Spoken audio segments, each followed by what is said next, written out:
আজকে আমরা মাছ মারতে দেখতে আসলাম, ছিপ দিয়ে মাছ মারা পদ্মা নদীতে। সবাই সারি সারি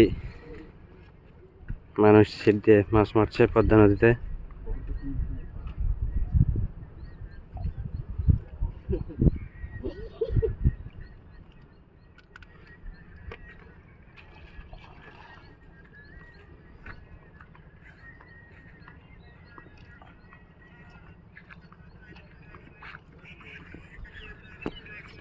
দেখা হচ্ছে এটা কি জাল ভাই? এটা রসুন। ধুসং। হ্যাঁ, মাছ কেমন ওঠে এটাতে? ভালোই ওঠে। বাউশ পেছন একটা বাউশ মাছ পাইছিলেন? কতটুকু ওজন? 1 কেজি 200 গ্রাম। 1 কেজি 200 গ্রাম। ঠ্যাঙ্গা ওঠে। ঠ্যাঙ্গা ওঠে? ঠ্যাঙ্গা বলতে চিংড়ি ঠ্যাঙ্গাটা? হ্যাঁ, চিংড়ি ঠ্যাঙ্গা। চিংড়ি ঠ্যাঙ্গা। 100 গ্রাম 50 গ্রাম হতো। হেভি আঠা তিনটা মাছ ওঠে, বান গুছি বাইলি।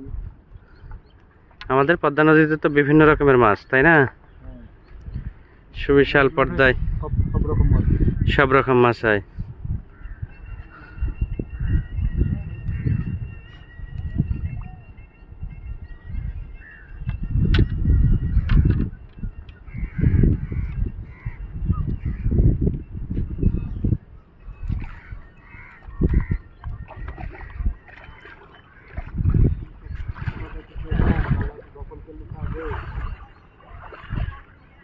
আল্লাহ লাগাতো, লাগাতো আল্লাহ করে দিবে।